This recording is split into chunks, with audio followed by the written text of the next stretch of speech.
Hey guys, welcome back to Contest Prep University. I'm Joe Klemczewski with Adam Atkinson, episode 2 in our series on how to win in women's bodybuilding. We're going to move on to training.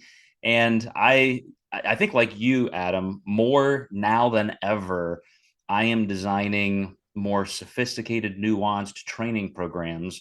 I used to have training directors who would do that for us, for our company. And it was just my first love as a physical therapist, as a pro bodybuilder myself, somebody who was lifting weights since I was 11 years old. Like the iron is the iron. That's where it matters. And you made a statement in our first episode. It's still a size game. Everybody's going to get conditioned. The top in every women's bodybuilding class, enhanced, drug free, anywhere you go, they're going to be a handful of the top women who are conditioned. So now you're looking at who does have the size and the balance and the symmetry to pull it off to create that greatest aesthetic. So with that in mind, when you are programming training for a female bodybuilder, I'm sure part of it is just strength, size, like just go, push for maximum. We have to have the right kind of recovery. We have to periodize in the right ways. But are there other things you're considering when you're trying to get into the training game with women in bodybuilding? I think the biggest struggle with women's bodybuilding is the recovery aspect. Everything needs to be on point. And I don't want to dumb down bikini, but a lot of times it's glutes and shoulders for those girls. They may have a lagging, like the judges want them to bring up their legs. Literally every piece of the body has to be on point.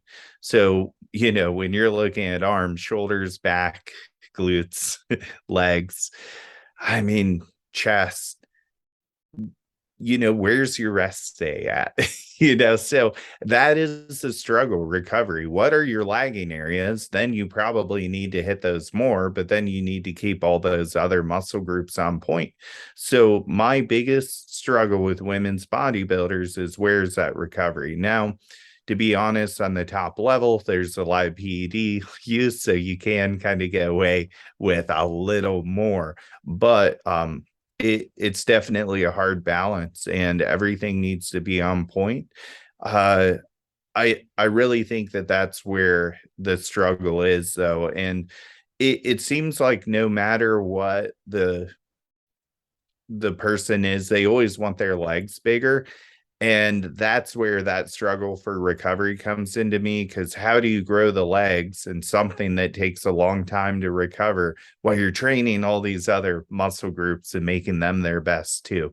So for a lot of my women, I do train them 5 days a week.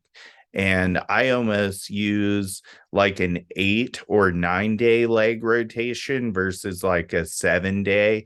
I just feel that adds just that little extra edge of recovery. And I might actually separate their glutes and their hamstrings so they can maybe squat twice, but they're not just thrashing their legs twice a week. So it is a 2 time a week, but you don't hit quads within 7 days of each other. It's more 9 days, and you hit hams within about 9 days of each other. But I kind of have a methodology on how I do that. And I think it works really well for my women. Well, and that's a smart way to try and get more volume. And you just basically added 2 days to the weeks. Yeah. So I've been really comparing a lot of different training methods back into the powerlifting game. And when you're looking at Chad Smith and Juggernaut training, you're looking at people like Mike Israetel and Greg Knuckles, and even into the more hypertrophy based people like I would call Contreras and Schoenfeld, who are using strength, but primarily for hypertrophy and physique athletes. Every time you listen to these guys talk, these coaches, these exercise scientists, it's they have their methodology, but then they always come back to the same couple things. Well, it is about recovery. It's where it's hard to get all this training in, exactly like you just said, Adam. And then we're looking at how and where do we take progress. I was listening to one guy specifically, and he said, okay, now we've got this very sophisticated flow. It's a percentage of your max, and you go through kind of a 3 week undulating upflow and then a deload. And he said, but man, it's really tough to get that max squat and the max deadlift in the same week. So what did he say? Exactly what you said, Adam. Got to kind of spread those things apart. Maybe during that max week, you give a couple extra days. And so for women in bodybuilding, that division, The fun thing is it's just pedal to the metal. It's maximum effort, maximum recovery.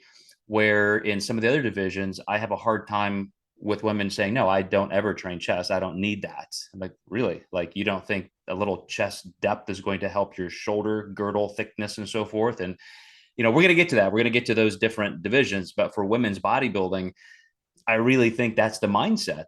And my female bodybuilders get that. And I think that's why they love it. They really just want the extreme effort in the gym and the extreme reward.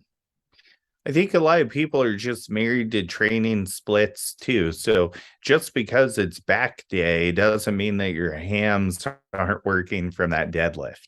And that's really where a lot of my fine tuning as a coach comes in, and getting people to think outside the box and saying, hey, I did put a little bit of accessory hamstring work here, because if we're already pulling and I have you doing a lot of deadlifts, let's just go ahead and finish off that muscle group then, versus try and train it 2 days later.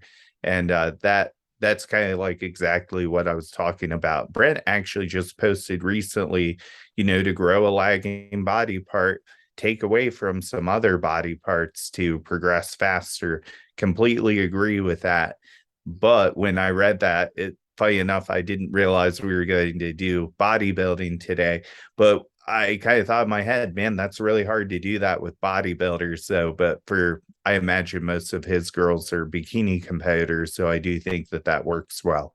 Well, it does, but like you just alluded to, it's still extra recovery and you're still getting a lot of overlap stimulation. So just because you take a day off this week from a particular body part, chances are that's actually helpful. You're going to avoid some injuries, some tendonitis, something like that. But, just to put a fine point on this particular episode, I do think that more women need to consider what you just mentioned, which is those overlaps and so forth. And what I seem to have my non bodybuilding clients get this more than my competitors.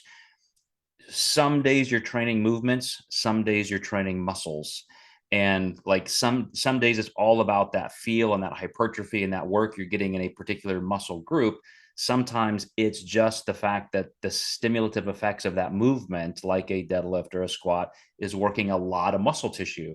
Then you have to consider the central nervous system fatigue and all that. But anyway, we have a lot of series, I think, just on training, especially features. So go see some of our long form interviews in that. We're gonna get out of this episode so we can get you guys over into some contest prep work. We'll see you next time in Contest Prep University.